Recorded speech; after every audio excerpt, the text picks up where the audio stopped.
Aujourd'hui du coup on va être sur GTA, mais avant ça vous avez peut-être vu le titre et vous avez peut-être suivi ce qui s'est passé lundi, si vous avez suivi sur Twitter, ou pour certains avec qui j'ai peut-être travaillé sur ça. On va parler d'arnaque. Parce que bon, c'est la deuxième fois que je reçois un mail un peu étrange. Que je reçois un mail un peu étrange dans ma messagerie. La première fois, j'y ai pas forcément prêté attention parce que ça tombait pas au bon moment.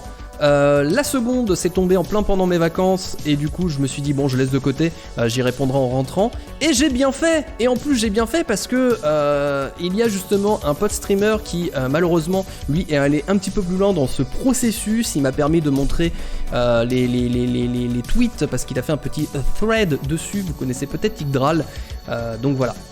J'ai sa permission de montrer quelques tweets. Moi, je vais vous montrer un petit peu ce qui s'est passé. Et surtout, je vais montrer, parce que du coup, j'en ai un peu parlé sur Twitter, je me suis dit que ce serait cool de faire une petite vidéo pour que les gens fassent un petit peu plus attention, parce que je pense qu'il y a beaucoup d'artistes notamment qui ne se rendent peut-être pas compte tout le temps que ça peut être des mails d'arnaque. Tu t'en rends compte au bout d'un moment, mais j'avoue que le début, quand t'as pas forcément l'habitude, quand t'es un jeune artiste, quand tu te lances et tout, tu te rends pas compte. Donc voilà, on va parler de ça. Je sais pas combien de temps ça va prendre, mais en tout cas, ça m'a permis moi aussi de me replonger dans pas mal d'anciens mails. Alors je vous les montrerai pas parce que voilà, en fait, je ne peux juste pas. Il aurait fallu que je censure un petit peu tout, mais ça m'a permis de me rendre compte à quoi ressemble un mail quand c'est des entreprises qui te contactent. Donc, c'est bon. Une histoire d'ours et de bétonnière, tout à fait. Donc voici, j'ai censuré, bon à part le nom, en sachant que le nom ici je l'ai laissé, mais je l'ai laissé parce que Yggdrall lui aussi l'a laissé, mais il faut faire très très attention. Très souvent quand ce sont des mails comme ça, soit les personnes n'existent pas, soit les personnes se sont fait voler leur adresse email, mais ça on va y revenir. Voici donc le tout premier message. Bonjour, dans le cadre de la décoration de notre salle de réunion, nous souhaitons réaliser 2 illustrations afin de donner un nouveau look à cette dernière. Veuillez bien nous revenir si vous êtes disponible afin de recevoir le cahier de charge. Dans l'attente de vous lire, Jérôme. Déjà, il faut savoir que quand j'ai reçu ce message, je l'ai senti. Il y a plein de choses qui vont pas. Déjà dans ce mail. Et là, c'est l'intégralité du mail. Il n'y a pas de signature, il n'y a absolument rien. Quand vous recevez un mail de professionnel, et je parle bien d'entreprise, je parle pas de particulier, parce que le particulier, c'est encore très différent. Et coucou Tsuki, comment vas-tu ? Déjà, vous avez normalement des mails qui sont rattachés au nom de l'entreprise. C'est-à-dire, par exemple, prenons le cas d'une banque, vous allez avoir le nom de la personne. Donc là, ici, Jérôme, qui s'appelait Jérôme Tarting, @nondelabanque.com ou .fr. Très généralement, c'est ça. C'est très rare que ça arrive d'avoir des Gmail ou là, dans ce cas-ci, c'était une adresse Outlook. Donc déjà, ça met la puce à l'oreille. Déjà, tu te dis, oh, c'est bizarre, c'est pas une adresse commune.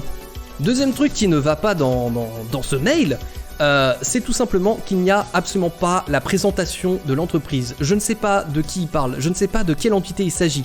Il n'y a rien qui dit « Nous sommes telle entreprise, nous travaillons dans tel domaine et nous recherchons actuellement un prestataire pour réaliser 2 illustrations. » Voilà, juste ça aurait fait énormément de différence. Et ça va et toi ? Ça va beaucoup mieux. Hier, petite réaction au vaccin.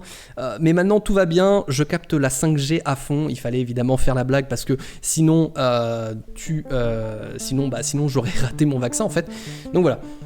Donc deuxième chose, il n'y a pas de présentation. On ne sait pas de quoi il parle. On ne sait pas du coup une salle de réunion. On ne sait pas où. On ne sait rien du tout. Et c'est pour ça que je vous disais qu'il y avait un gros souci.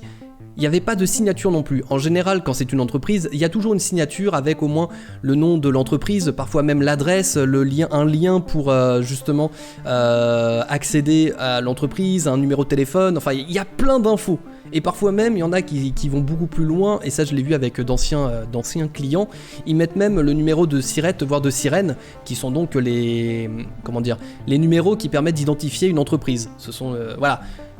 Là, il y avait absolument rien, il y avait que ça. Et puis, évidemment, il y a des tournures de phrases qui sont un petit peu bizarres. Veuillez bien nous revenir si vous êtes disponible.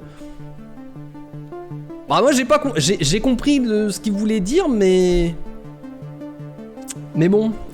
Donc déjà, juste avec ça, je me suis dit, il y a une couille dans le potage. Bon, mais j'ai quand même voulu laisser le bénéfice du doute. Et puis je me suis dit, si jamais c'en est pas une, eh ben j'ai peut-être un contrat. Si jamais c'en est une, c'est pas grave, on va s'amuser un petit peu. Et puis surtout signaler tout ça. Donc j'ai répondu un message clair, net, pour avoir plus d'informations. Vu que j'étais en vacances, je me suis excusé parce que je crois que j'ai répondu peut-être 9 jours après l'envoi de ce mail. Je leur ai demandé des informations supplémentaires, notamment concernant leur entreprise, parce que je n'ai aucune idée pour qui je vais bosser. Et évidemment, je leur demande plus d'informations pour pouvoir faire un devis convenable, en bonne et due forme, parce que ça fonctionne comme ça. Et puis très souvent en plus, même quand ce sont des demandes de clients et tout, on va me dire quelque chose et puis au final on va papoter pendant un petit moment pour définir justement les tenants et aboutissants du projet. Donc voilà, donc c'est quelque chose d'assez classique. Je suis resté là pour le moment très professionnel, mais après on l'a été un petit peu moins. Et salut Dr Zonz. Mince. Donc voici leur réponse. Bonjour, espérons que vous allez bien. Veuillez bien voir en attache le cahier de charge et quelques précisions. Au niveau format, nous proposons le paysage 42 cm divisé par large, je sais pas, en couleur. Nous fonctionnons sur du blanc et bleu comme couleur. Je l'avais même pas vu le sur. Nous fonctionnons sur du blanc et bleu comme couleur. Pour les deux illustrations, nous souhaitons un petit peu d'espace, arrière-plan avec un fond décoratif. Concernant l'illustration avec l'ours et ses deux petits, nous préférons du classique. Y a rien qui va! Y a absolument rien qui va! Veuillez bien me revenir avec un devis suivi de vos conditions, dans l'attente de vous lire. Y a absolument rien qui va. Oui, on parle d'arnaque parce que j'ai un pote aussi qui a reçu le même mail que moi, et en fait c'est toujours très drôle d'analyser ça et aussi justement de permettre à des jeunes personnes qui commencent peut-être en freelance de pas se faire avoir par justement les mails d'arnaque. Donc là il y a rien qui va. Bon déjà les formulations et tout, espérant que vous allez bien, ok. Veuillez bien qui est isolé de tout. Normalement c'est veuillez bien voir en attache, en plus en pièce jointe, je sais même pas comment ils ont traduit le truc. Bref, il y a rien qui va. 42 cm, mais 42 cm de quoi? Enfin, 42 cm d'accord de largeur, mais en hauteur, c'est-à-dire je fais 40 cm sur 1 cm, je fais quoi? Je fais une... Je sais pas, je sais pas, il y a rien qui va. Bref, là, à ce moment-là, j'en sais toujours rien. Sauf que, à ce moment-là... Je serais un nouvel ornithorhynchus anatinus, plus communément appelé ornini. Installez-vous confortablement, cher ami. Merci Frédéric. 42, c'est la largeur du classique A3. Oui, mais c'est pas précisé. Moi, on me précise quoi? On me précise 42 cm. C'est tout. Je suis d'accord, si évidemment on va dans la logique, je sais très bien à quoi ça correspond. Il y a aucun souci. Mais là, c'est précisé juste 40 cm de large. On me donne pas de hauteur, on me donne rien du tout. Mais dites-vous qu'avec ça, avec ce petit mail, on me fournit un cahier de charge. Merci beaucoup pour le follow. Merci énormément. On me fournit un cahier de charge qui a été évidemment réalisé sur Word. Voilà, c'est réalisé sur Word. Ah, ma caméra va gêner. Ah, ma caméra. Ça dégage. Je vais me mettre ici en attendant. Je me mets ici en attendant. Bref, j'ai retiré toutes les informations relatives à l'entreprise parce que pour le coup, l'entreprise existe réellement. Mais après quelques petites recherches dans des annuaires et tout ça d'entreprise, elle n'a absolument rien à voir avec, évidemment, ça n'a absolument rien à voir avec ce qu'on me demande en cahier des charges. Du coup, je ne sais toujours pas ce que fait actuellement cette entreprise en particulier qui me contacte. Elle me donne des informations qui sont tout à fait trouvables très facilement avec 2 clics sur internet. C'est pour ça que du coup je les ai cachés, parce que j'ai essayé de contacter cette entreprise, à part un numéro de téléphone qui était payant, c'est-à-dire à 2,99€ la minute. Bah voilà, j'avais pas envie de dépenser peut-être 5-6 balles juste pour leur dire, vous savez que votre entreprise, on utilise les informations de votre entreprise pour justement une arnaque. Bref. Du coup, cahier des charges à l'occasion de la décoration de notre salle de réunion. Donc, ok, nous souhaitons réaliser 2 illustrations afin de donner un nouveau look à cette dernière. Très bien, voici les exigences que l'illustrateur doit respecter. Nombre d'illustrations, 2 illustrations. Illustration numéro 1, un ours avec 2 petits. Alors, si je veux être chiant, j'aurais dit avec 2 petits quoi. Alors évidemment, c'est deux de ces petits, 2 oursons, on comprend, mais un ours avec 2 petits. J'aurais pu faire un ours avec 2 enfants, si je voulais être chiant. Illustration numéro 2, une bétonnière. Et là, je me suis dit, mais dans quelle salle de réunion tu vas avoir une bétonnière? Dans quelle salle de réunion tu vas avoir affiché au mur une bétonnière? Surtout qu'en plus, par rapport aux informations relatives de l'entreprise avait l'air d'être une entreprise qui s'occupe justement d'impression et de cartouches d'encre. Donc aucun rapport. Aucun rapport. Bref, format A3, on retrouve donc le 42 x 29,7. Type d'illustration numérique, délai de réalisation 1 semaine à 2 semaines, et puis le budget 700 à 1000 euros. Et là, justement, je me suis dit, oh, incroyable, ils payent vachement bien quand même pour 2 illustrations avec un ours et une bétonnière, c'est fou. Parce que moi, les seuls qui payaient autant, c'était des organismes avec lesquels je bossais, et qui payaient très bien d'ailleurs, et qui n'avaient jamais justement remis en cause le tarif en tant que professionnel. Mais ça s'est fait sur le long terme, c'est-à-dire jamais je n'ai reçu de demande comme ça de gens qui disent oui, on a entre 700 et 1000 euros pour... Non, en général on va te dire oui, notre budget dépasse pas 150 euros. Et toi tu l'as et tu dis bah en fait gros, ça va être compliqué. Ça va être compliqué avec 150 euros. Je peux pas travailler. Ou alors il faut qu'on revoie à la baisse vos exigences, mais c'est chaud. Donc du coup, là je me retrouvais dans ce truc où justement je me disais qu'est-ce que je vais répondre. Et surtout, j'ai pas envie de leur envoyer un vrai devis. Pourquoi ? Parce que, comme là, justement, ils ont récupéré des informations, j'ai pas envie forcément qu'ils récupèrent certaines des informations que j'ai, en fait, tout simplement. Ça me ferait énormément chier.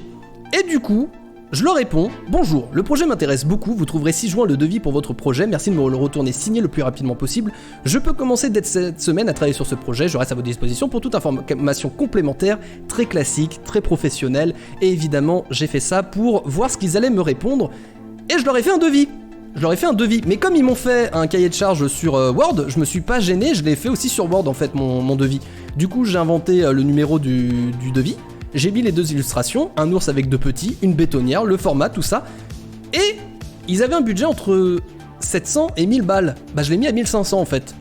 Parce que si c'est une arnaque, les mecs ils vont s'en foutre de regarder le tarif, ils vont juste le signer directement. Ils vont même pas chercher à comprendre, ils vont pas essayer de négocier alors que pourtant ça dépasse de 500 balles leur budget quand même. Bon, j'ai quand même mis les conditions de paiement à compte 30%, virement après la réalisation 70%, mais en fait, c'est pas un vrai devis, ça se voit, y a aucune information, j'ai mis ni l'information du prestataire, donc les miennes, ni les prestations du client, y a plein de choses qui manquent, y a pas un tableau avec justement des annotations, parce que comme moi je suis en auto-entreprise, normalement je ne fais pas payer la TVA parce que je ne touche pas la TVA, enfin je n'ai pas la payer, mais ça je dois l'indiquer sur le devis.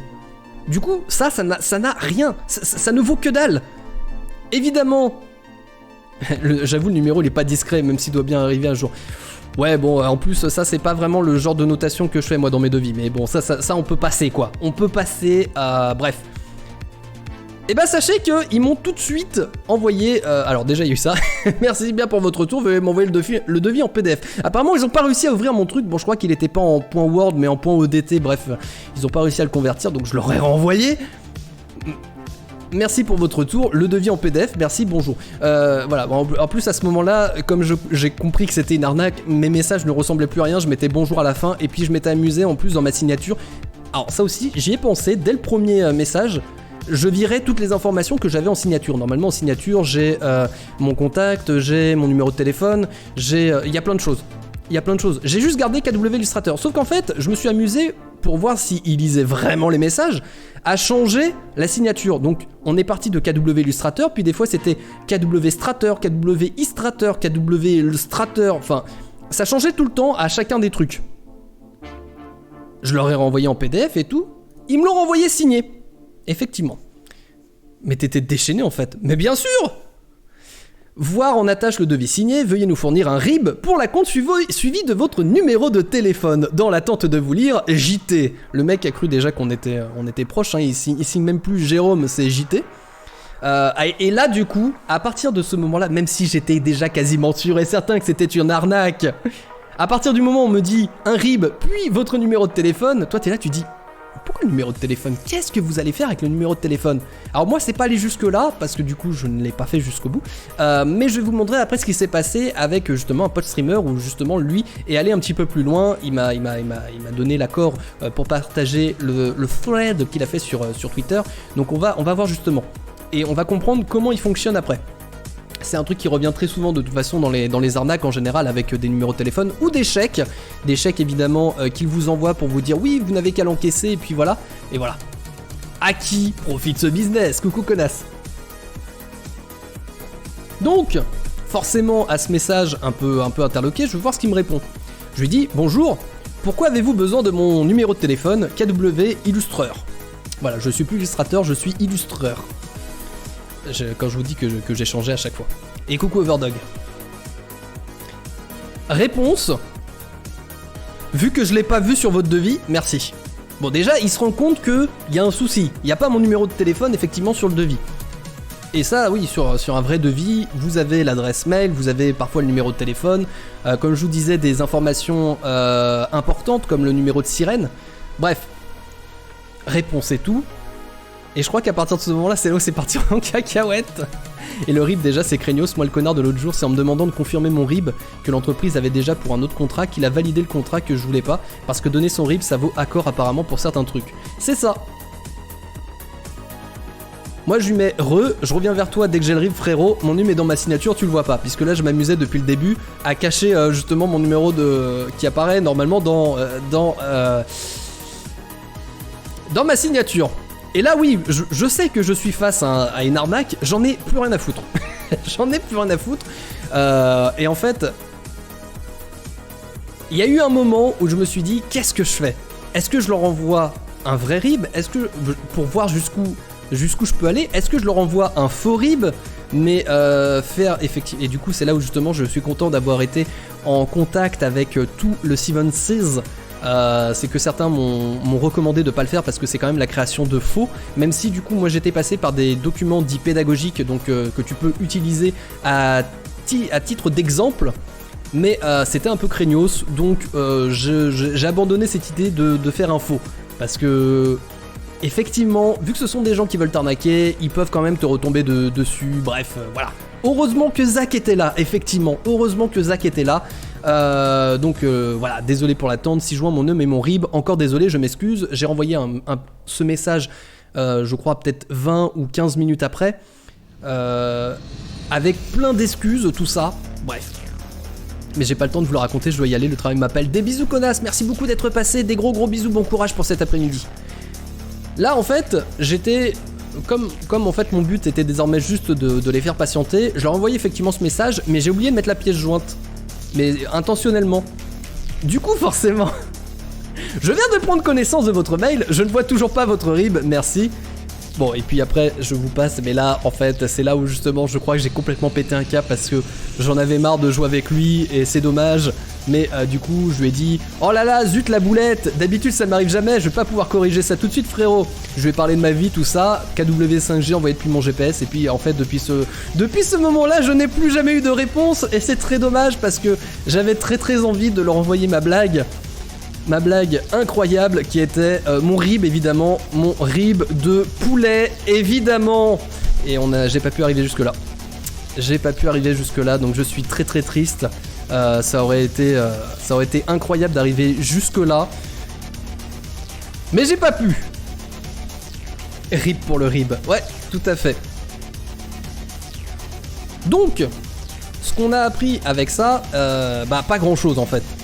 pas grand chose, mais il se trouve qu'il y a un pote streamer, comme je vous disais, qui s'appelle Yggdrall, qui lui est allé un petit peu plus loin avec tout ça. Et justement, je vais pouvoir vous montrer lui ce qu'il a vécu. Et il est allé un petit peu plus loin et c'est chiant. Et c'est chiant pour lui. Bref. Bon alors, je vous fais ça vite fait. Vendredi, un mec me contacte en se présentant comme Jérôme Tartin. Alors moi justement, j'avais évité de donner son identité parce que comme je vous expliquais, très souvent ça peut être des mails qui ont été volés. Et donc souvent les personnes concernées ne sont pas les réelles personnes qui vous contactent. Donc ça m'embêtait un peu de me mettre en avant. Mais voilà, même truc, il veut refaire la déco de sa salle de réu, a besoin de 2 élus. Je réponds que je suis dispo pour ça, voilà, Le gars m'envoie un petit cahier de charge. Alors là, il a pas précisé, mais c'était sur Word. Une île d'ours et c'est petit, une île de bétonnière, le projet est marrant, le budget est conséquent. Bref. Lui, il la joue bien, il y croit. Je peux comprendre, il est nouveau justement comme graphiste. Je pense qu'il n'a pas l'expérience nécessaire pour se rendre compte de comment ça se fait réellement avec les clients. Et je suis un peu dégoûté pour lui, mais bon. L'entreprise dit qu'il existe dans les registres, dont Go. Et là justement, oui, il faut toujours vérifier, c'est ce que je disais. Moi on m'a donné des informations relatives, j'ai vérifié, je trouvais pas de rapport. Et puis comme je vous disais, s'il a eu le même mail que moi, il n'y a aucune présentation de l'entreprise. Et donc même s'il lui dit qu'il existe dans les registres, il aurait dû vérifier. Vaut mieux être un petit peu parano de temps en temps, ça permet de sauver un petit peu des fois certains trucs. Le mec me renvoie le devis signé, il me dit que pour le virement d'acompte, je verrai avec son comptable, pourquoi pas. Et là, à partir de ce moment-là, le comptable me contacte par SMS et me demande si j'ai bien reçu le virement. Je dis non. Et c'est à ce moment-là que les emmerdes commencent. Et là, ça devient intéressant. Le comptable s'appelle Monsieur Quentin et appelle son boss Monsieur Jérôme. Donc, Monsieur Prénom. Étrange, je commence à douter. Et le lendemain, je reçois un mail de Jérôme qui m'annonce un truc qui confirmait mes soupçons et c'est parti pour le cirque. Voilà son mail et je comprends qu'il y a anguille sous roche, comme disent les boomers. Et je ne dis pas ça pue du cul. Ça me confirme plusieurs de mes potes. Merci Spoy et Kelm. Son comptable débarque dans mes SMS et me demande s'il peut m'appeler. Oh, you're approaching me? Alors là j'ai pas vu du coup. Merci bien pour ce retour, je reviens de la comptabilité tout furieux. Au lieu de 445 € initialement prévu, il a confondu vos coordonnées transmis avec celui d'un autre prestataire qui devait recevoir 2800 €. Chose bizarre, c'est suite à ma demande s'il a pu effectuer le nécessaire qu'il s'en est rendu compte. Je vous présente donc toutes mes excuses personnelles et celles de l'entreprise. Je viens de l'instruire de vous joindre afin de trouver une solution consensuelle avec vous pouvant arranger les deux parties. Concernant le début des travaux, je suis personnellement satisfait du début des travaux. Nous partons sur le duo d'illustration dans l'attente de vous lire. Bref. Donc, on lui envoie un chèque de 2800 €. Le tout furieux m'avait fait tiquer, mais ce qui finit par de les achever à mes yeux, c'est que le comptable reprend les mêmes termes étranges. Et là, au tel, je tombe sur un homme avec un magnifique accent africain, pas d'amalgame, qui me donne le RIB de l'autre prestataire. Évidemment, je refuse et lui annonce que c'est son erreur et c'est à lui de gérer et que j'attends d'avoir reçu le virement pour choisir une solution. Il me donne un RIB malgré tout en m'annonçant que c'est là-dessus que je devrais envoyer les 2800 moins les 400 € d'acompte. Et c'est là justement, c'est pour ça que je vous disais, ça fonctionne très souvent avec des RIB, avec des chèques, avec évidemment plein de trucs où on te... Mais là il a bien réagi, il a très bien réagi parce qu'effectivement, c'est pas à lui de régler ce problème. S'il y a un problème justement, c'est la faute de l'autre et nous, enfin c'est... Jamais faut accepter d'envoyer sur un autre RIB de quelqu'un qu'on connaît pas en disant je vais envoyer les 2800 et tout, enfin bref, jamais. La magouille pas prise. Ah oui non mais plus c'est complexe et en général plus ça passe. Et il y en a tellement et justement je vous montrerai d'autres trucs après.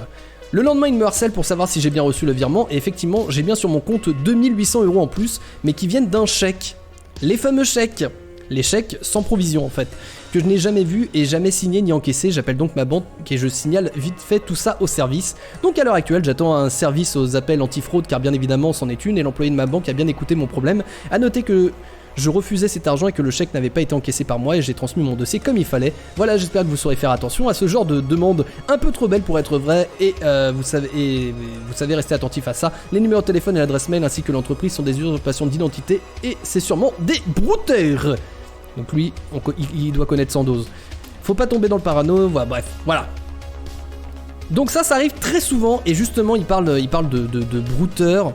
Il y a justement des chaînes YouTube comme celle de Sandoz qui régulièrement fait des vidéos là-dessus. Je vous mets le lien de sa chaîne si jamais vous voulez voir parce qu'il y a plein de façons, plein d'arnaques évidemment qui fonctionnent dans ce style-là. Dans un style un peu différent, je crois qu'il y a le Radier qui en parle aussi, mais je crois que celui qui en parle le plus et qui le fait, qui en a fait un petit peu La principale activité maintenant qu'il a sur YouTube, c'est Sandoz, mais je vous mets les deux liens au cas où, hein, si jamais vous voulez checker ça. Alors là, il a eu de la chance parce qu'évidemment, s'il avait accepté le chèque, et c'est ce qui arrive très souvent, comme les chèques en fait en général sont sans provision, ce sont des chèques en bois, on se retrouve après à rembourser la personne en question, puis en plus avec c'est un bordel monstrueux, et à partir de ce moment-là, c'est impossible de s'en sortir.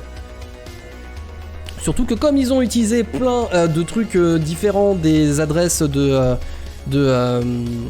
d'entreprises qui existent mais qui n'est pas la leur et tout, c'est impossible de les retrouver.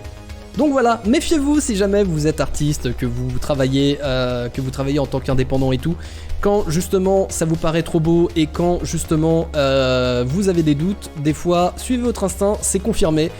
Quand vous avez des particuliers qui justement cherchent à vous faire passer par des trucs autres que des services sécurisés comme peuvent l'être PayPal ou d'autres choses, évitez. Je sais que c'est avec lequel que du coup il y a beaucoup de problèmes.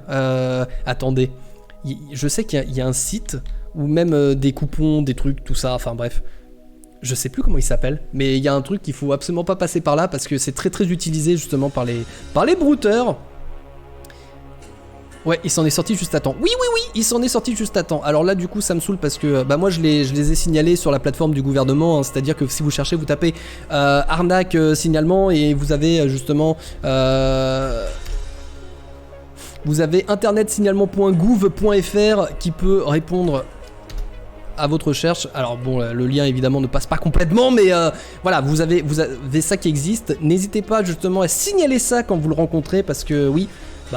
c'est tout ce que vous pouvez faire, hein. Souvent c'est... Même en plus, en démanteler une d'arnaque, les mecs ils refont ça à l'infini. Et alors, là on a le cas de Yggdrasil justement qui a reçu le comptable au téléphone. Et très souvent ce sont des gens, d'où justement l'accent africain, qui viennent du Bénin, du Togo, de Côte d'Ivoire. Donc très souvent malheureusement, comme en fait en plus ils sont je crois alignés sur les heures françaises, c'est plus simple pour eux de faire les arnaques avec ça. Et d'ailleurs nous on en avait vu, il y en a plein qui se font aussi parce qu'avec Poussin par exemple, pour cet été on est passé par un site qui s'appelle Abritel pour chercher un petit gîte et pouvoir être en vacances. Il y a énormément d'arnaques qui se font par des sites comme ça. Si la personne cherche à tout prix à vous faire sortir du site, c'est une arnaque. Donc ne répondez pas ou ne continuez pas à vous engager dans cette voie-là. C'est important. Voilà. Je pense que je vous ai tout dit. Bref, je suis dégoûté quand même que ce soit pas allé plus loin parce que j'aurais quand même aimé leur envoyer mon petit rib parce que ça me faisait plaisir quand même de leur envoyer mon rib. Mais ouais, mais ce qui fait que j'ai eu du nez et dès le départ, je me suis dit je supprime toutes les infos qui peuvent apparaître dans mes mails sur mes devis, tout ça parce que ça aurait pu être chaud si c'était allé un peu plus loin. Ça m'aurait saoulé par exemple qu'ils récupèrent mon numéro de sirette, mon adresse, mon numéro de téléphone, des trucs comme ça. Voilà, ça m'aurait fait chier parce que ça veut dire que derrière, ça peut être utilisé aussi pour une nouvelle arnaque et ça m'aurait vraiment emmerdé en fait. Donc voilà, faites attention à vous, vérifiez effectivement, et puis j'espère que ce petit tutoriel de comment repérer une arnaque vous aidera à peut-être en voir d'autres quoi. Franchement, un ours, une bétonnière et des ribs de poulet, ça fait un bon titre de je ne sais pas quoi, mais ça sonne bien. Alors du coup, oui, c'est bien que t'en parles, Gao. Je vais justement isoler ce passage du live pour le garder, justement, le conserver, parce que je pense que c'est d'utilité publique de montrer ce genre de choses. Et du coup, ça sera sur YouTube, donc effectivement, ça peut être un très bon titre, hein. Un ours, une bétonnière et des ribs de poulet. Effectivement.